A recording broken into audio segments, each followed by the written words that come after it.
My sweet potato dump cake recipe is easy and delicious. If you're a fan of the old-fashioned pie and casserole, you'll love this southern style dessert. Let's go over the ingredients for a 9 by 13 baking dish. For the filling, you will need to start off with 4 pounds of raw sweet potatoes. That's measured with the skin, totally raw, and then cook them. I microwaved mine, but you can boil or bake them.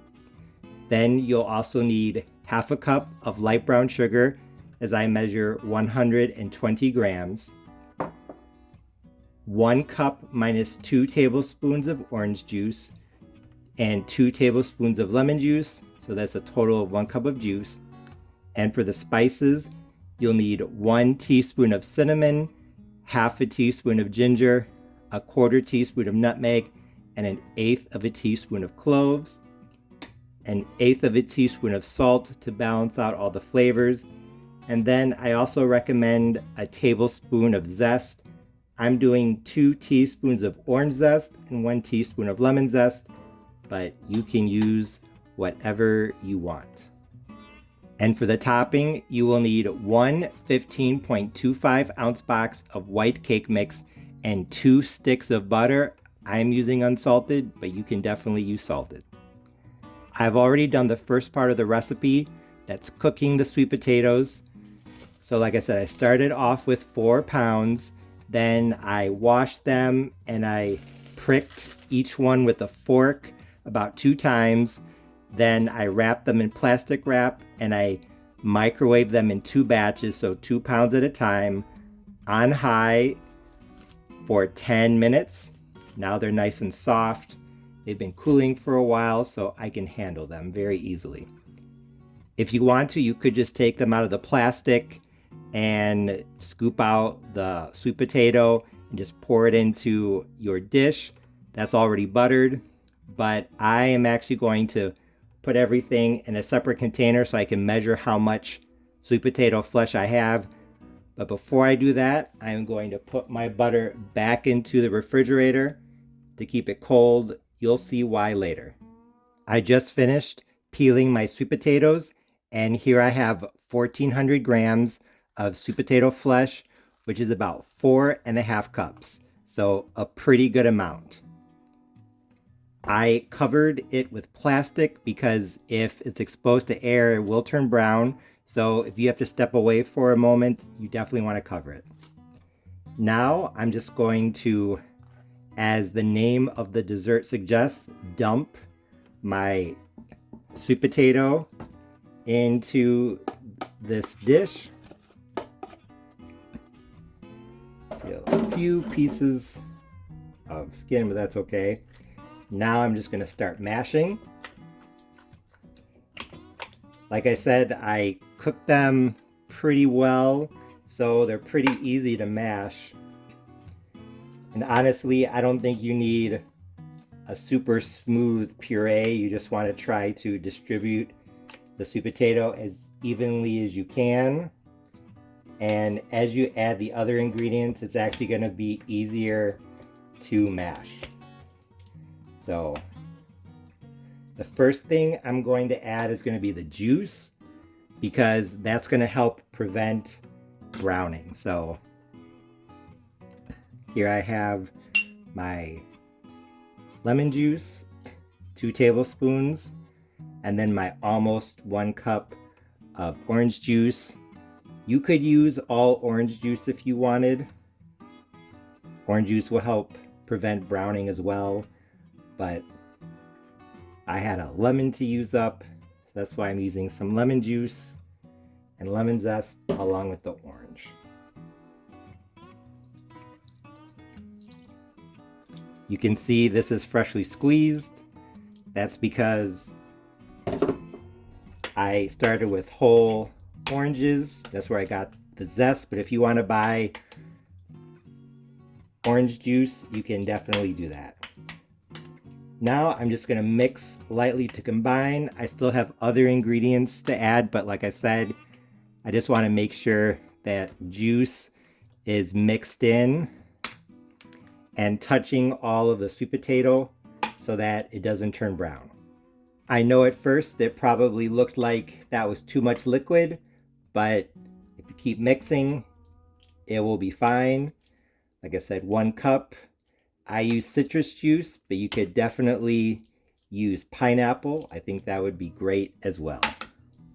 And now for the sugar. Like I said, 1/2 cup of brown sugar. I am gonna mix it in a little bit more, but I'm gonna sprinkle it in as evenly as possible. I don't think this is gonna need a ton of sugar because the cake mix already does have some sugar in it, and I don't want this to be super sweet. So I think 1/2 cup of brown sugar. I'm using light, but you can use dark. Now for the spices.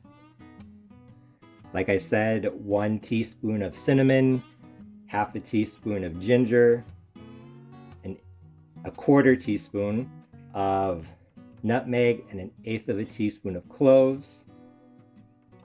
You can use whatever combination of spices you want, but that would be my recommendation.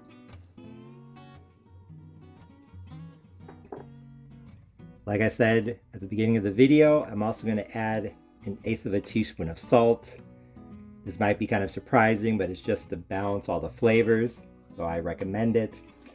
And even though the zest is not required, I would highly suggest adding some citrus zest to this, because I think it's gonna help make it taste really good. I know it's not a super common combination, but orange and lemon go very well with sweet potato. So if you've never tried that combination, I definitely think you should give it a try. And now I'm going to break up some of the sugar clumps, and I don't have to mix it perfectly, but I'm just going to try to make sure everything is as evenly distributed as possible. Now that the sweet potato filling layer is smoothed out, it's time to move on to the topping. So I'm using my cake mix, and once again, just as the name of the dessert suggests, I'm going to dump it in on top. So I'm just gonna move it back and forth as I shake it like this.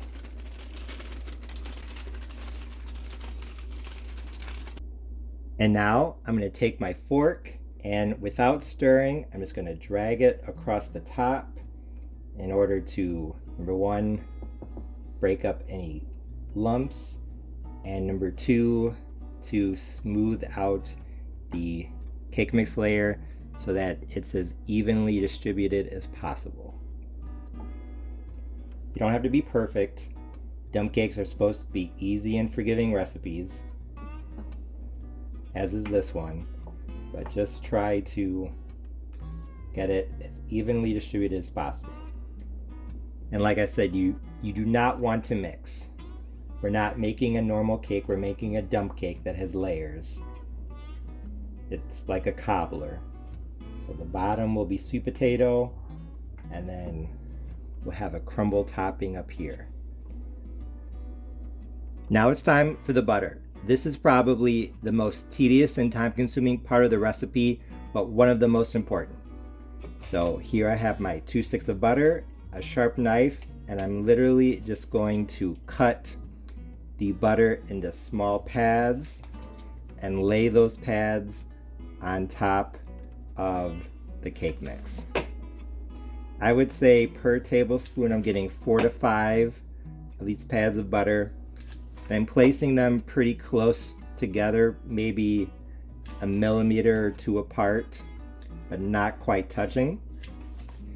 That is because as the butter melts in the oven, it's going to spread down and out, and it's going to moisten the cake mix layer and turn it into a crumble topping that's going to be absolutely fantastic. It's going to be sweet, buttery, crispy, crunchy, and it's really going to contrast nicely with the smooth and creamy layer underneath. So this is why I say keep your butter in the refrigerator, because if you try to do this with warm butter, it's going to be impossible. You are not going to be able to cut it into thin pieces. So like I said, keep your butter in the refrigerator until right before using it. I have had people ask me if maybe they could melt the butter and pour it over. You can, but you have to be careful with that because it's really easy to pour a lot over here and none over there. And if you do that, then your dump cake is going to turn out really dry over there, and you don't want that.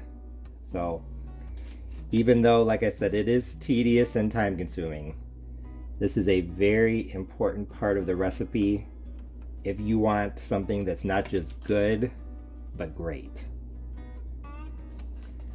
I have heard of people maybe freezing the butter and then grating it or putting it in a food processor or something and then sprinkling it over the top. Or maybe you could melt it and combine the melted butter and the cake mix in a bowl off to the side and then sprinkle it over the top. So if you do the butter and cake mix layer differently than I do, please let me know in the comments below and how it turned out. I'm not going to make you watch me, so I'm going to finish doing this while my oven preheats to 350 degrees Fahrenheit, and then I'll bring you back. I just finished putting the pads of butter across the cake mix top of my dump cake. I used both sticks of butter, and you can see where I cut off little pieces and put them in between the pads. That's where I felt like the pieces of butter were a little too far away from each other. So if you feel like, let's say over here it's too far away, just put a little piece of butter there and everything will be fine. My oven is preheated to 350 degrees Fahrenheit, so I'm going to put this in the oven uncovered. I will let you know for how long. I just pulled my dump cake out of the oven. It was in at 350 degrees Fahrenheit, uncovered, for 1 hour, 60 minutes. It looks and smells fantastic. As you can see, my dump cake had that old-fashioned golden brown topping, making it look absolutely irresistible. So I couldn't wait to dig in. And when I cut the first slice and I took the first bite, I knew that my sweet potato dump cake recipe was a big success because it was absolutely delicious. First of all, let's talk about the flavor. The sweet potato was definitely strong, as was the butter and the crumble topping, making them the two most prominent flavors in the dessert. The citrus, specifically the orange, because honestly I couldn't taste the lemon that much, played a supporting yet important role, bringing out the sweet potato flavor even more. I could taste a hint of spices as well, but because the butter flavor was so strong, it muted the cinnamon, nutmeg, and other flavors. But overall, this dump cake definitely had that old-fashioned southern flavor that you would expect. Next, let's talk about the texture. The crumble topping was crispy and crunchy, while the filling was soft and moist. This contrast brought out the crispiness in the topping even more, so if you like dump cakes with crispy toppings, you'll definitely like this one. Also, since the filling wasn't really watery, it was definitely moist. It wasn't dry, but it didn't have liquid like when using canned peaches or canned pears or something like that. It allowed the topping to get nice and golden brown and crispy. So, like I said, if you like dump cakes with crispy toppings, you'll love this one. And now that I'm holding the first slice up to the camera, you can get a good look at the color. Like I said, the topping was perfectly golden brown, like something out of a cookbook, and the filling was a really bright orange color. These two colors complemented each other very well, making this dessert perfect for fall, not only because of the flavors, but also because of the colors. So in short, I was definitely pleased with how my southern sweet potato dump cake with cake mix turned out. but there are still a few things that I would like to mention. First off, let's talk about the cooking method for the sweet potatoes. Like I said earlier in the video, I microwaved my sweet potatoes, but you can definitely boil them or bake them if you want.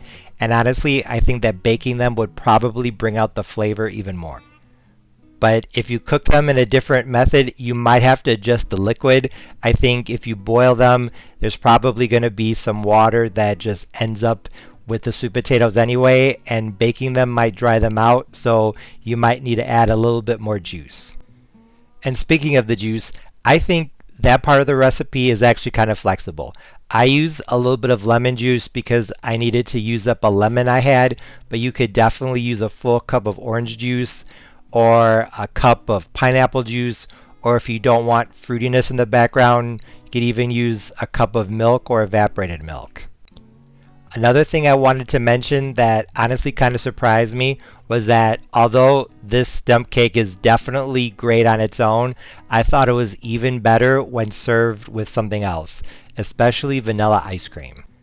I know a lot of people would probably think that sweet potatoes and vanilla ice cream don't go together, but I have a sweet potato cobbler with pie crust recipe here on my channel, and I remember commenting in that video that I thought it went very well with vanilla ice cream. I think it has something to do with the spices. I'm not quite sure, but definitely make sure you have some ice cream or Cool Whip or whipped cream to serve with this. But those comments aside, I was very pleased with how my old-fashioned sweet potato dump cake turned out. It was really easy to put together, and it had a lot of great flavors and textures, as well as colors. This would be a great fall dessert, especially on a Thanksgiving or Christmas table, or even for Easter, Mother's Day, or just any day.